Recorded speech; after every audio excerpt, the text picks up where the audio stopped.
As we come to the conclusion of this four-part series, which, when you've got 2 tablets of 5, having a 4-part series makes it a little challenging on how we're going to distribute the different commandments, as well as how will we take time as Christians to understand the specific commentary and instruction that Jesus Christ gives for those who would follow the 10 Commandments. As we look through the life of Christ, we find that there are many times when he is in conflict over, do we follow principles or do we value people? Because the world seems to consist of 2 main types of folks when we talk about telling the truth, which is our next to last commandment. In truth-telling, there are those who believe in the principles, and then there are those who believe in people, and they lay more stress on manners and courtesy and kindness, do unto others. But there are fewer still, which is I think where Jesus leads us, who unite the 2 and love people and truth equally and speak the truth in love, as Paul reminds us in Ephesians 4, verse 15. So to say speak the truth is a very important thing for the 10 Commandments, because it was a reminder to those who would have to testify in open court over their neighbor. And their testimony could be the very thing that robbed their neighbor of all rights, privileges, livelihood. So if you bear false witness in a court and do harm, God is not pleased. So it's more than just telling lies like, yes, honey, that dress is perfect, This meatloaf is the best thing I've ever shoveled into my mouth. We love superficial spiritual guidelines. We love to just be on the very surface of God's commandments and enforce and push those. But what I hope we will discover this morning as our time in Exodus 20 and then into Jesus' understanding of it continues, that we will see that the whole purpose of the 10 Commandments is not to exist on the surface, but to go much, much deeper, so that we might be people who not only refrain from bearing false witness, but that we would truly be people who speak the truth in love. In the 10th commandment, the word covet gets a little confusing. We don't really hear it. I've heard it more in religiosity speak, religious speak, the vocabulary that we Christians can have sometimes that makes non-Christians terrified and very confused. How are you today, Bob? Well, I'm washed in the blood of the Lamb. What? Well, we know what that means. I'm existing in the grace of Christ. I've heard someone say, I would covet your prayers. I never knew what that meant as a kid. I would covet your prayers. I'd like to have you pray for me. But covet, the word from Hebrew, translated covenant, literally means to indulge in thoughts. In thoughts which tend to lead to the actions named in the previous commandment. So when God is saying don't covet, God is saying do not indulge in the thoughts or the fantasies that make you think that that stuff is yours. Or to think about ways to make it yours. Or to think about ways in which you demean the person who owns it or has it and think less of them and dehumanize them.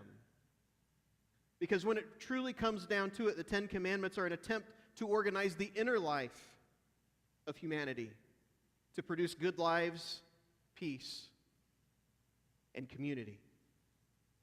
So what began as a very concrete set of laws has opened up to a deeper sense of God's expectations. And we thought this was just about behavior. We just thought it was about that skimming the surface thing. Now don't get me wrong, these 10 Commandments have some pretty deep implications about how we are supposed to organize and prioritize our lives. But now, we can fully grasp the depth of Jesus' answer that he did not come to abolish the law, but to fulfill it, to fully address our humanity. And I spent some time this week, and I worked through a lot of the teachings where Jesus directly quotes or refers back to one of the Ten Commandments. There were a couple where it's really clear in the Lord's Prayer that that's what he's referring to. So to wrap up our time in this series together, I want to give you the commandment that we studied, and I want to give you Jesus' commentary on it and with instruction on how it is that we're supposed to follow it. So as we look through this, the first one we get is have no other gods. But Jesus says, our Father. Pray then in this way, our Father in heaven, hallowed be your name. Because you're not going to have any other God if you know the God you're serving. If you have a relationship, a familial relationship, in the sense of Jesus' day and time, you would know that your inheritance came from your Father. So you would not do anything to jeopardize that covenant relationship with your Father, or what? You'd be disinherited. So the reminder is to pray this way, our Father in heaven, hallowed be thy name. So if you identify God as Father, there's very little risk of having other gods, because you will have such an intimate relationship with God through Jesus Christ that it's much more easy to understand that there is but one God. The second commandment, make no graven images. Well, okay, so if you're not going to have any other God before God, and then you're not going to, you're going to understand that there just is one God, you're not going to have to worry about making these other little gods. How convenient is that we as human beings have been manufacturing little reminders of the gods that we want to have. That's the easiest way to have a God that you create in your own image. A God that's a little less judgmental, a God that's a little less harsh on things that we do that we know we shouldn't be doing. That's why there's so many of them in these many religions. It's because you don't want to go pray to that God because it's a little more harsh, so go pray to this one, and that'll be a much better experience. But here's what Jesus says, that there's no forms, there's no images needed at all. When you're praying, do not heap up empty phrases as the Gentiles do, for they think that they will be heard because of their many words. Jesus is saying, don't just worry about not making golden trinkets. Don't even be verbose in your prayers. Don't use prayer time to show off your vocabulary. Just make it real. Just talk to God. Just keep it simple. We have this notion that we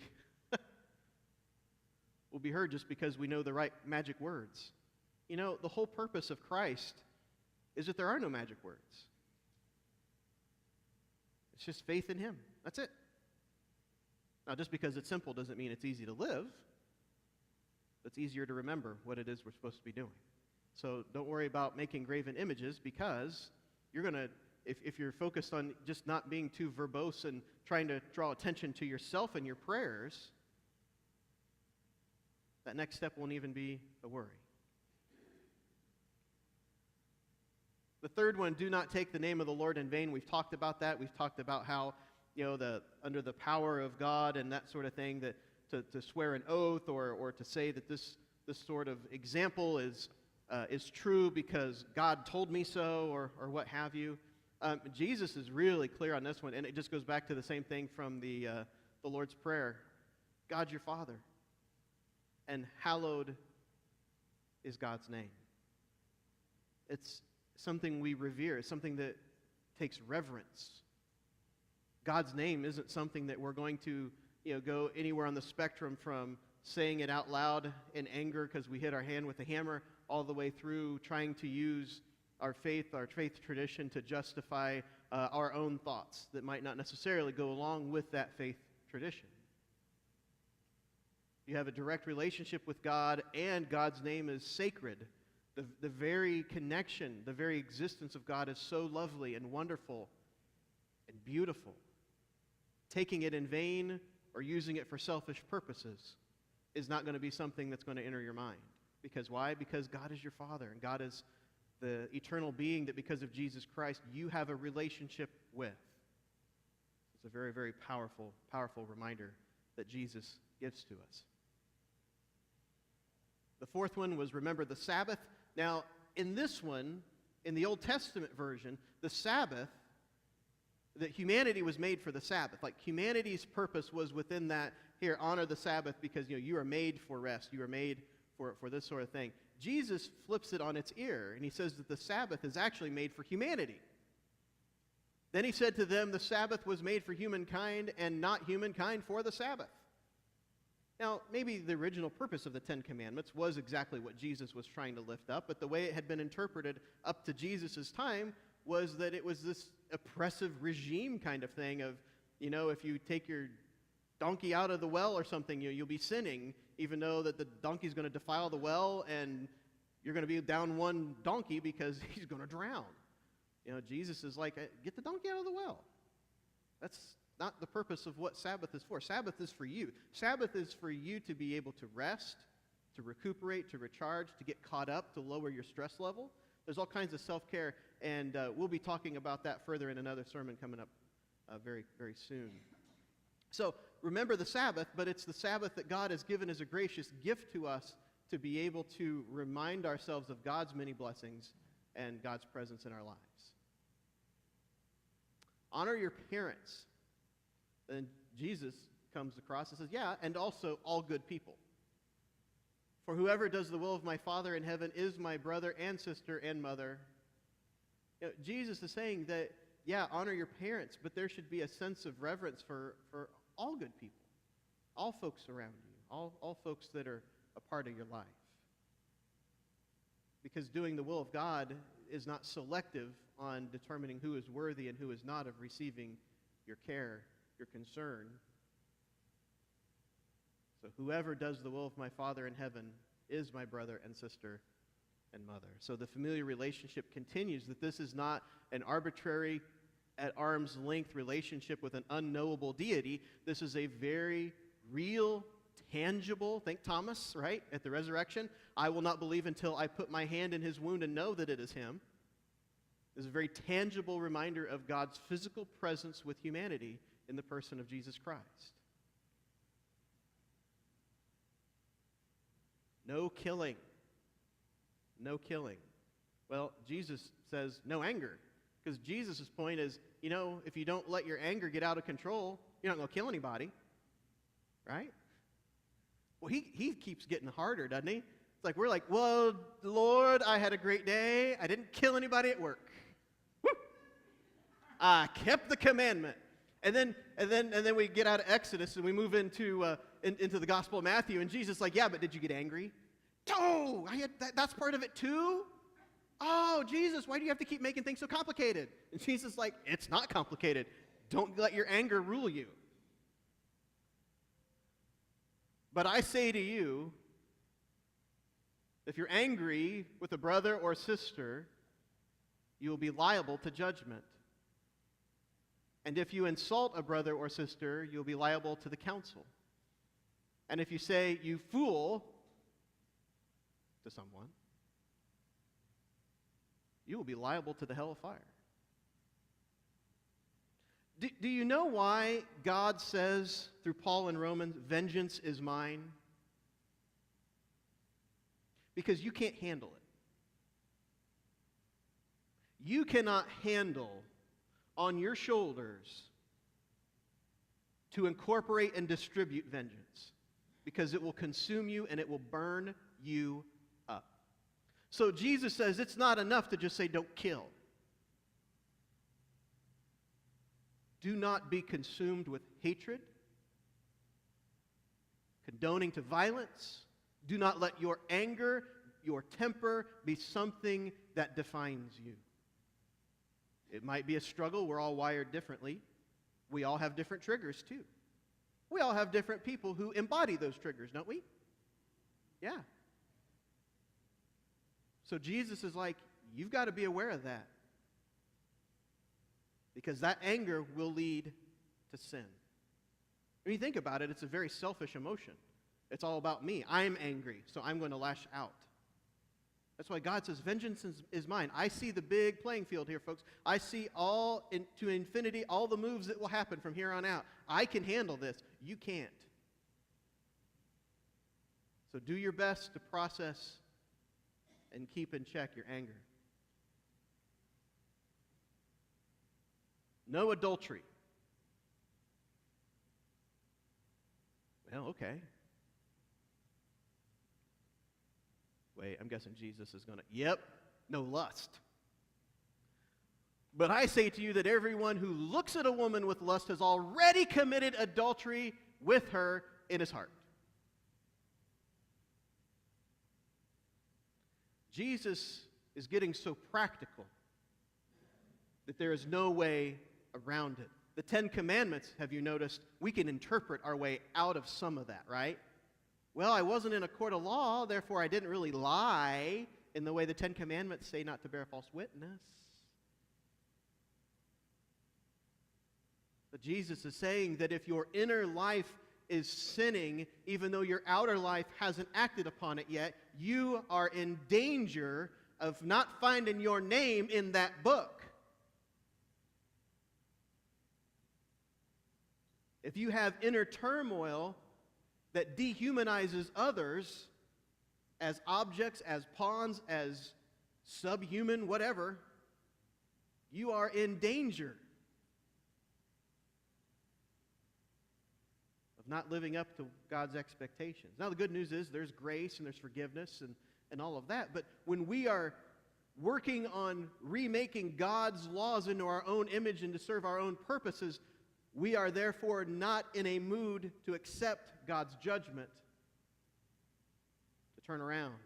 God's call to repentance that comes many, many times through the mouth of the prophet in the Old Testament. There were some who stripped down to their undergarments and sat down into the ashes and said, "I'm so sorry, I didn't realize it had gotten this far, that I had really pushed myself so far away from God." So 10 Commandments say no adultery, no breach of that covenant relationship. Jesus says, don't lust. Don't put yourself in a situation where you're lustful.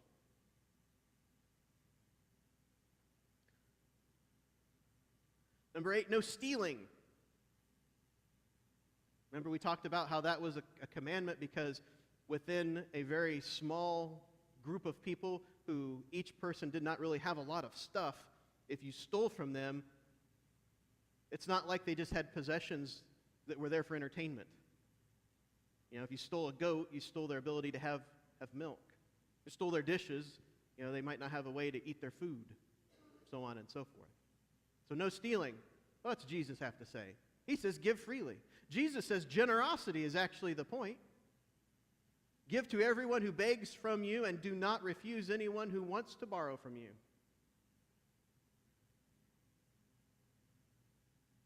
What he's saying is don't work yourself up so much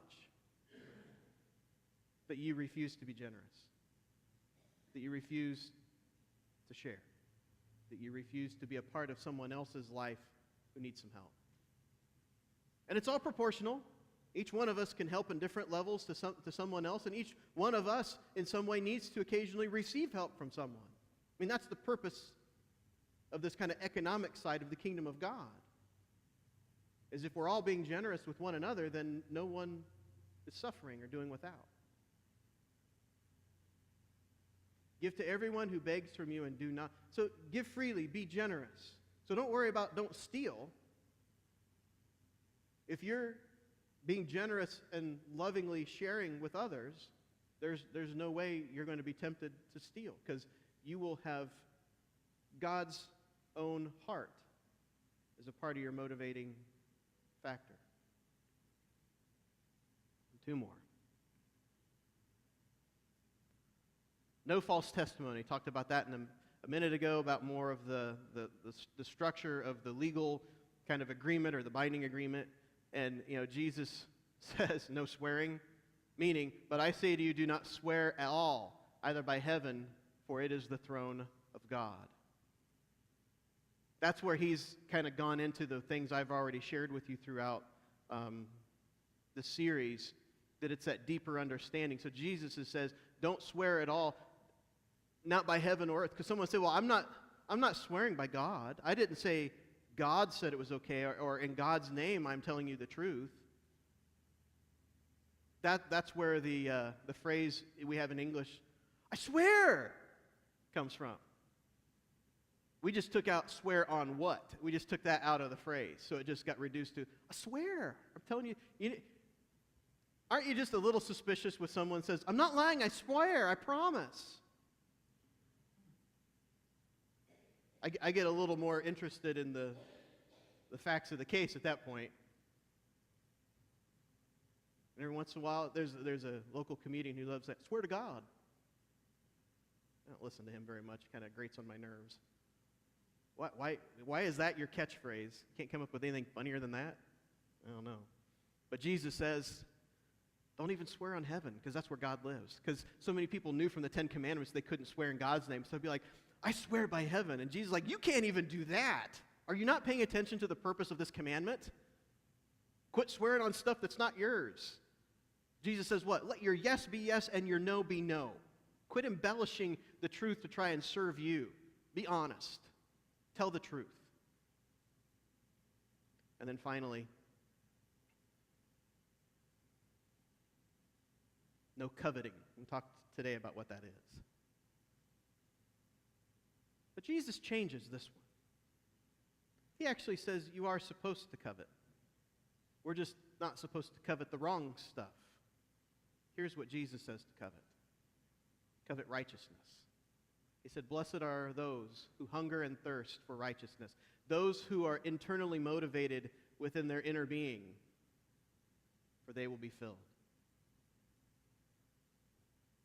People who seek after justice and peace and what is right, and loving their neighbor as themselves. Those are the folks that are doing that commandment properly. So I unpack that for us, not so that we can be discouraged about how impossible it is to follow Jesus, but to be aware of what his expectations are. Time and time again, we live into the value of ignorance to say, well, I can do this because I'm not really sure that there's anything that says I can't do it. When we live in principle and we try to find loopholes in principles, we are not living the Christian life. Because the Christian life starts from within and values those things which God has imparted to us, has given to us. How does that boil down? How do we know that we're sifting through the things in our lives and our choices the right way? Love. Love the Lord your God with all your heart, your mind, your soul, your strength. And love your neighbor as yourself. Love God, love neighbor, and love yourself. If our decisions stem and sway out of that, then we're not making good choices. Because Jesus' teachings, the original law of Moses, are all reminders of God's love for us and God's expectation that we will truly love one another. In the name of the Father, and of the Son, and the Holy Spirit.